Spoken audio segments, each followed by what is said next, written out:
Hi, my name is Annie, and welcome to the Walking Word, where we go through the Holy Bible in a year as part of discipling. We are currently in the book of Judges, chapter 7, where we finally see the defeat of the Midianites, led by Gideon. Now, Judges chapter 7. Early the next morning, Jerubbaal, which is Gideon, because remember we said the name Jerubbaal means let Baal take action himself if he was offended, if he was done for some, if he's God, let him take action himself. So early the next morning, Jerubbaal, that is Gideon, encamped to the Enharod with all his soldiers. The camp of Midian was in the valley north of Gibeath Hammoreh. The Lord said to Gideon, "You have too many soldiers with you for me to deliver Midian into your power, lest Israel vaunt itself against me and say, 'My own power brought me this victory.'" So you guys are too many. You're too many. You'll end up, being haughty. That yeah, it's us who brought Midian down. No, you're too many. I can't have all of you. Then the Lord continues to say, "My own power brought me." No, the Lord says, "Now proclaim to all the soldiers, if anyone is afraid or fearful, let him leave." When Gideon put them to this test on the mountain, 22,000 of the soldiers left, but 10,000 remained. Okay. The Lord said to Gideon, "There are still too many soldiers. Lead them down to the water, and I will test them for you there. I will test them for you there.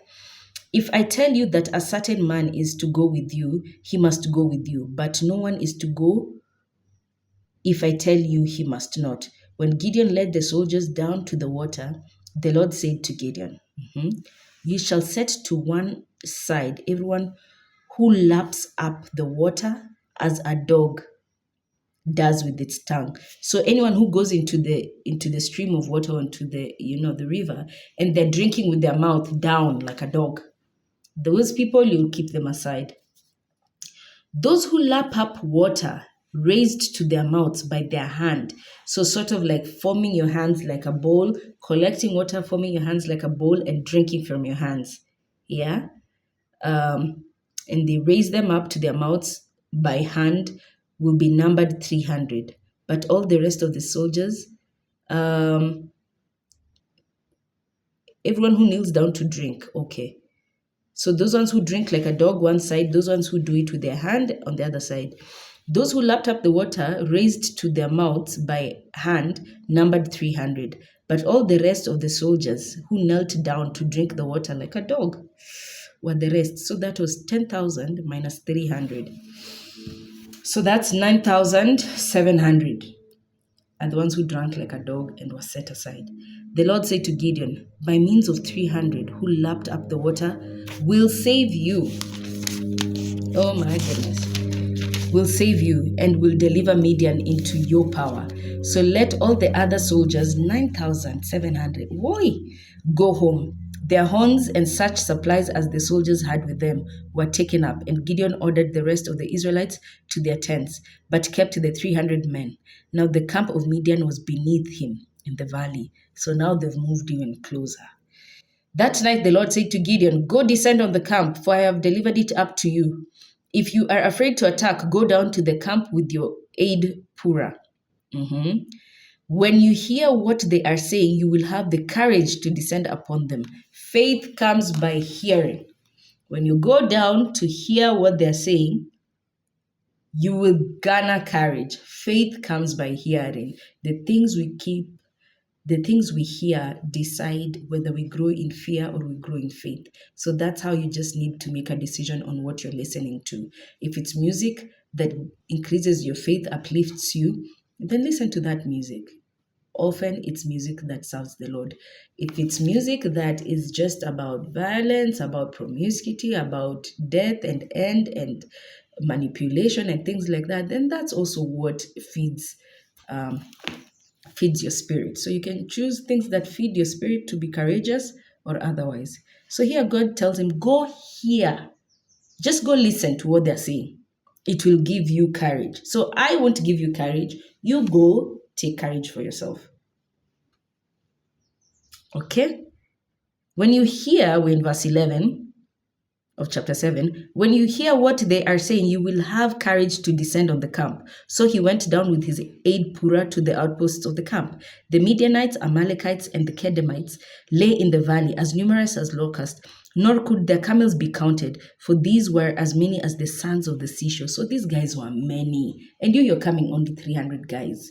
But these guys were like, whoa, like sand on the seashores. Whenever you see God comparing anything to the sand, to this, like it's something you cannot count.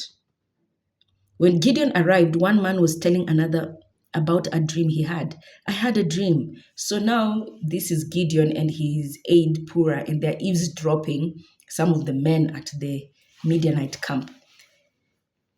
And this is what this guy is telling his neighbor, you know. Oh man, I had a dream, he said, that a round loaf of barley bread was rolling into the camp of Midian. It came to our tent and struck it, and as it fell, it turned the tent upside down. This can only be the sword of the Israelite Gideon, son of Joash. The other replied, God has delivered Midian and all the camp into his power. When Gideon had when Gideon had the description and explanation of the dream, he prostrated himself. Then returning to the camp of Israel, he said, Arise, for the Lord has delivered the camp of Midian into your power. He divided the 300 men into 3 companies and provided them all the horns and with empty jars and torches inside the jars. Watch me and follow my lead, he told them.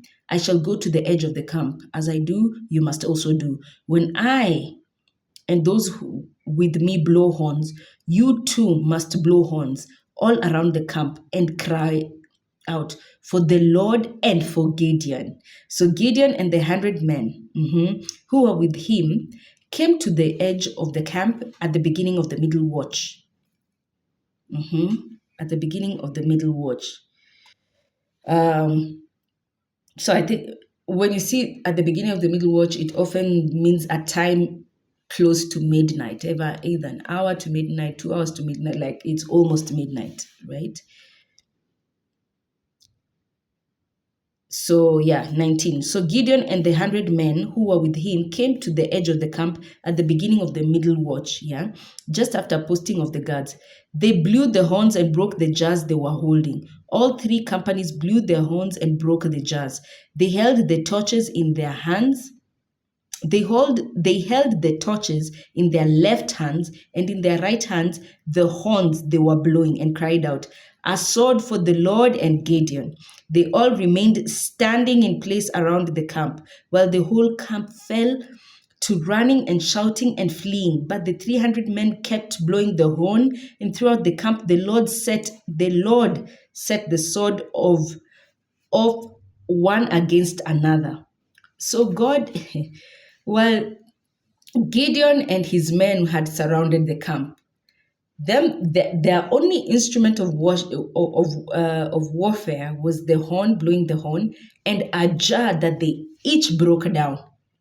So a clay jar, you can imagine that thud it falls with, that noise it makes when it breaks on the ground.